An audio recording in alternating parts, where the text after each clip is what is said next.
நோக்கத்தோடு நமது திராவிட மாடல் அரசின் 1 டிரில்லியன் பொருளாதார இலக்கை எட்டிடும் முயற்சிகளில் 2024ஆம் ஆண்டு தொடக்கமே உலக முதலீட்டாளர் மாநாடு வெற்றியாக அமைந்தது.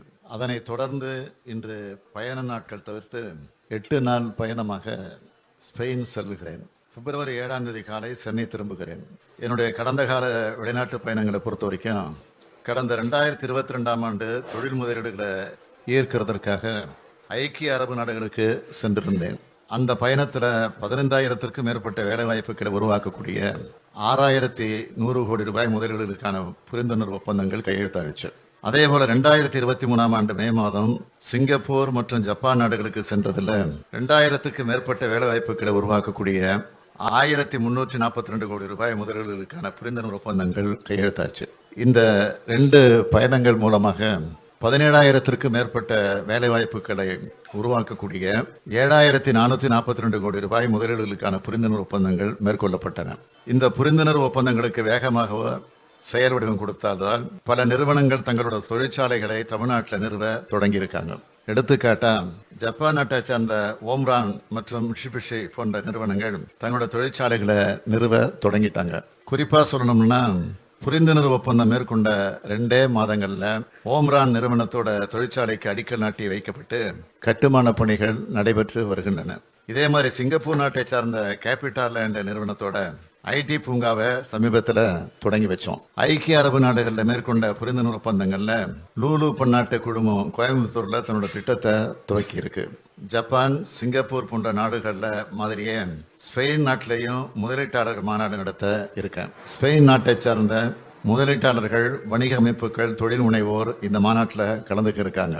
இந்த மாநாட்டில் தமிழ்நாட்டில் நிலவர சாதகமான முதலீட்டு சூழல் பற்றியும் தமிழ்நாட்டோட கட்டமைப்பு வசதிகள், மனிதவள ஆற்றல் போன்றவற்றோட சிறப்பம்சங்களையும் எடுத்து கூறி இந்தியாவில் முதலீடுகளை மேற்கொள்ள தமிழ்நாடு தான் உகந்த மாநிலம்னு அந்த நாட்டு முதலீட்டாளர்களுக்கு எடுத்துரைக்க இருக்கேன். இந்த பயணத்தின் போது ரோஹா மற்றும் கெஸ்டாம்ப் உட்பட சில பெரும் தொழில் நிறுவனங்களுடன் இன்வெஸ்ட் ஸ்பெயின் என்னும் முதலீட்டு அமைப்புடன் நேரடி பேச்சுவார்த்தைகளை மேற்கொள்ளப்பட இருக்கு. இந்த பயணத்தின் மூலமா ஐரோப்பிய நாடுகளோட கவனத்தையும் ஈர்த்து அந்த நாடுகளில் இருந்தும் முதலீடுகளை பெருமளவு ஈர்க்க முடியும்னு நம்புறேன். எனவே உங்கள் அனைவருடைய வாழ்த்துக்களோடு இந்த பயணம் வெற்றி பெற வேண்டும். போய் அவர் என்ன செய்ய போகிறார் எனக்கு தெரியவில்லை. சும்மா அவர் போகின்ற இடமெல்லாம் நான் முதலீட்டை திரட்டி கொண்டு வருகிறேன். அந்த காலத்தில் முதலாளிகளுக்கு எதிராக பேசுவது அரசியலாக இருந்தது, சோசியலிசம் என்று சொல்லப்பட்டது. இப்பொழுது நான் முதலீட்டை திரட்டி வருகிறேன் என்று சொல்வதுதான் இப்பொழுது பெரிய அரசியலாக இருக்கிறது. நீ என்ன செய்கிறாய், என்ன கொடுக்குறாய் என்று மக்களிடம் சொல்ல.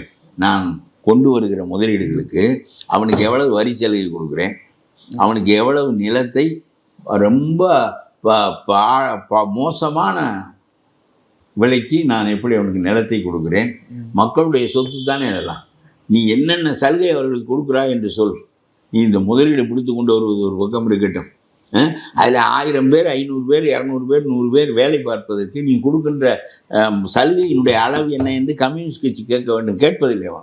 கம்யூனிஸ்ட் கட்சி கேட்க வேண்டும். இந்த சுய கல்லூரிகளெல்லாம் கட்டியிருக்கிறார்கள். இவர்களுக்கெல்லாம் இடத்தை எம்ஜிஆர் வழங்கி ஒவ்வொருத்தருக்கும் 100கணக்கான ஏக்கர்களை வழங்கி அவர்கள் என்ன பெரிய பந்தாடுகிற இடங்களையெல்லாம் என்ன எல்லாம் சலுகை. அரசு பணம், அரசு நிலம் வேண்டியவனுக்கு கொடுப்பது இதுதான் இன்றைய நிலையாக இருக்கிறது. ஆக இன்றைய பொருளாதாரம் என்பது லிபரலைஸ்ட் எக்கானமி. அதன் மூலமாகத்தான் சந்தையை அரசு ஒழுங்குபடுத்துவது என்பது வெல்லவில்லை. அதனாலே கம்யூனிசம் தோற்றுவது. மார்க்கெட் ரெகுலேட்ஸ் இட்செல்ஃப் என்று ஆடம் ஸ்மித் சொல்லுவார். அப்படி அல்லாமல் நாங்கள் அதை செய்கிறோம். உனக்கு என்ன தேவை, இவ்வளவுதான் உனக்கு தேவையாக இருக்க வேண்டும், அதை மட்டும் நான் உற்பத்தி செய்து தருவேன், நீ அரசாங்கத்துக்கு வேலை பாரு, you are all servants of the government. State என்று அவர்கள் சொல்வதே கம்யூனிஸ்ட் கட்சி தான். அதனாலே தான் தோற்றார்கள். சரி, போகட்டும், அதெல்லாம் பெரிய கதை, பெரிய விவாதங்கள் அவையெல்லாம். ஆக வைத்தியம் பண்ணி கொள்ள போகிறேன் என்று சொன்னால் என்ன குற்றமா என்று கேட்கிறேன். எனக்கு இன்னும் நோய் இருக்கிறது, வைத்தியம் செய்து கொள்வதற்காக போகிறேன், போய்விட்டு 10 நாளில் வருகிறேன் என்று சொன்னால் அது என்ன குற்றமா? இது என்ன பெரிய கள்ளக்காதலை வைத்திருப்பது போல மூடி மறைக்க வேண்டிய செய்தியாக என்று